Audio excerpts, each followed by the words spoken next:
예, 지금까지 앞에서는 이제 우리가 이제 기기의 ICP 매스의 기기에 대해서 살펴봤어요. 기기의 구성 그리고 역할들에 대해서 살펴봤는데 이제는 이제 이 테크닉에 대해서 ICP 매스를 사용하는 그 테크닉 그리고 또 기기의 이제 파라메타를 우리가 조정을 하고 그럴 때 어떤 테크닉들이 필요하고 그다음에 거기에는 어떤 이제 또 기술들이 숨어 있는지 거기에 대해서 살펴보도록 하겠습니다.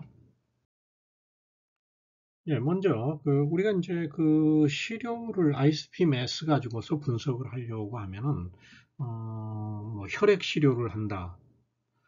머리카락 속에 있는 중금속을 분석한다. 그거 머리카락을 직접 기계에다가 집어넣지 못하잖아요. 그래서 우리가 원하는 그 물질로 기계에 이제 주입하기 적합한 형태로 만들어 줘야 되는데 그게 이제 시료 전처리라고 하는 거예요. 그래서 이 시료 전처리 과정은 사실 뭐 어떻게 보면 굉장히 심플한데요. 이 ICP나 일반 ICP OES나 ICP MES에서 크게 이제 두 가지 방식을 해요. 첫 번째는 뭐냐면은 마이크로웨이브를 사용을 해가지고 이제 산이 들어가 있는 상태에서 마이크로웨이브로 해서 이것을 다이제스션을 시켜준다든지 두 번째는 이제 열을 가해줘 가지고 뭐 100도 이상에서 계속 끓여주는 거죠. 산을 집어넣어 주어서 그래서 삭힘을 이제 해서 삭임을 하게 되면은 이게 이제 유기화합물하고 결합되어 있는 것들도 전부 다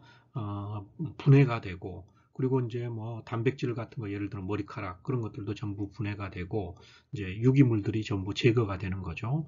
그런 다음에 이것을 이제 물킨 용액 또는 수용액에다가 집어넣어줘서 이런 뭐 튜브에다가 넣어줘서 그 다음에 이제 시료를 주입을 하는데 그때 이제 보통 이때는 그 물킨 산을 좀 많이 사용을 해요. 일반적으로 보통 이제 2% 질산 용액이나 0.5% 염산 용액을 한다든지 경우에 따라서 이제 알칼리 용액 수산화 암모늄이라든지 수산화 테트라메틸 암모늄 용액들을 사용을 하기도 하고 또 이제 이것들이 이제 예를 들어 뭐 염산이나 이런 것들을 사용함으로써 이게 이제 방해 물질이 생성될 수도 있고 그러니까 탈이온수가만 그 자체로만 사용하는 경우도 있는데 그런데 또 어떤 원소들 같은 경우에는 순수한 물에서는 불안정한 것들이 있어요. 그런 것들은 이제 산을 이제 집어넣어 가지고 다시 분석을 해야 되겠죠.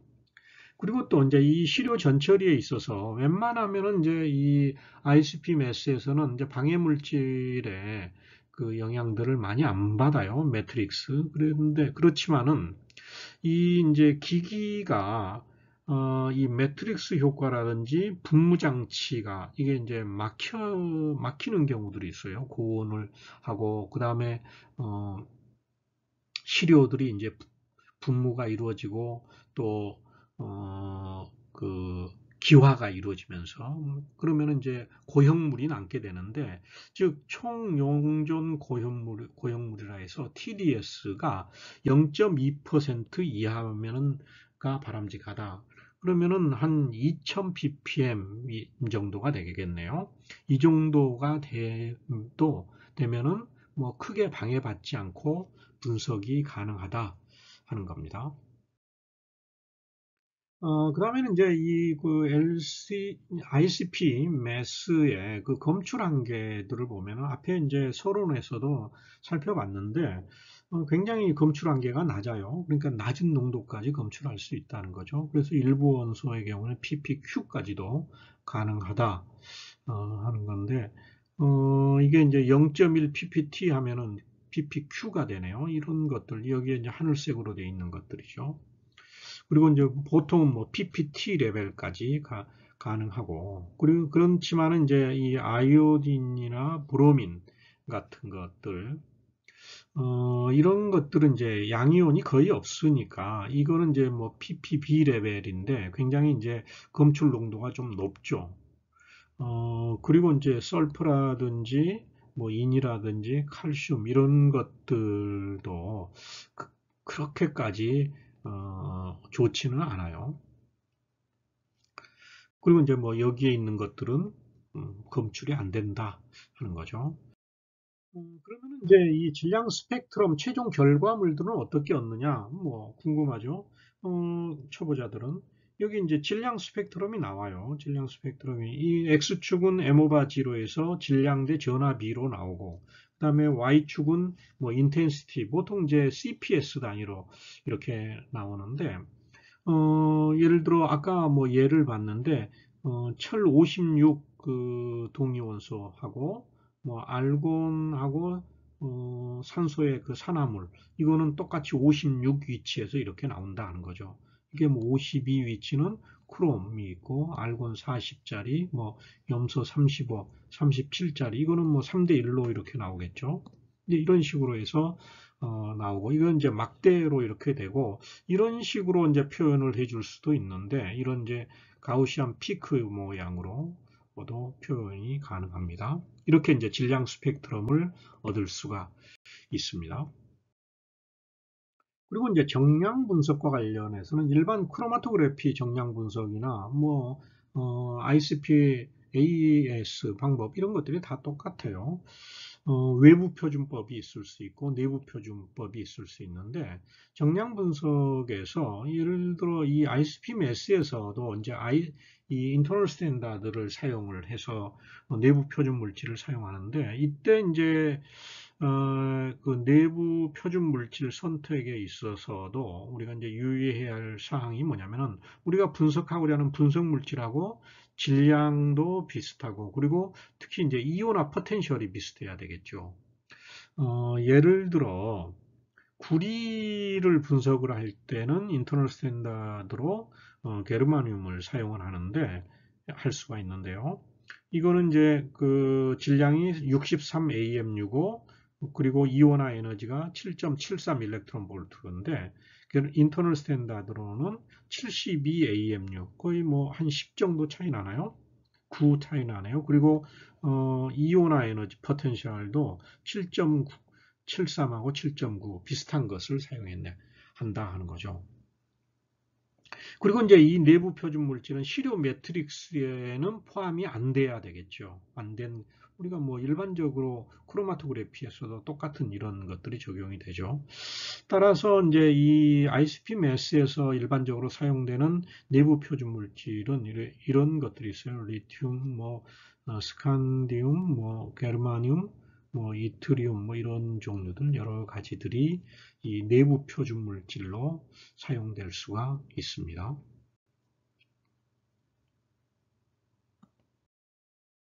예, 이제는 이 ICP 매스에서의 그 방해에 대해서 살펴보도록 하죠. 이 이제 방해 물질 때문에 우리가 정량이 특히 잘못 이루어지는 경우들이 있을 수가 있는데 그 방해의 요인들을 한번 우리가 살펴보도록 그렇게 하겠습니다. 크게는 이제 분광학적 방해하고 비분광학적 방해가 있는데 분광학적 방해라고 하는 건 뭐냐? 우리가 분석하고자 하는 분석 물질이 아닌 어떤 화합물의 이온이 분석 물질하고 동일한 에모바 G를 가지고 있어요. 그러면은 똑같은 위치에서 에모바 G 이 위치에서 나오게 되겠죠. 그 원인은 이제 크게 한 네 종류가 있는데 동중 원소 때문에 분광학적 방해, 스펙트로 방해가 일어나는 경우가 있고, 그 다음에 이중전하 때문에, 이중전하 이온 때문에 나타나는 경우가 있고요. 다중원소 이온 때문에 나타나는 경우가 있고, 그리고 꼬리끌림 때문에 나타나는 경우가 있어요. 먼저 동중원소 때문에 이제 분광학적 방해, 이제 또 동일한 그 M 오바 G 값이 나오는 경우가 뭐냐? 즉 뭐냐면 동중원소라고 하는 것은 다른 원소의 두 동위 원소가 동일한 질량 값을 가지고 있어요. 그런데 이제 이게는 유닛 레졸루션, 단단위 분해능에서는 그렇지만은 이게 이제 나중에 이그지트 매스라 해서 소수점 뭐 둘째, 셋째, 넷째 짜리까지 내려가면 다르게 되죠. 이제 그런 것들을 우리는 이제 동중 원소라고 하는데 예를 들어 여기 이제 철 같은 경우를 보면은요. 철은 보면은 이제 자연계 중에서 54부터 해서 56, 57, 58이 있는데 56이 뭐 91%로 자연계 중에서 제일 크죠.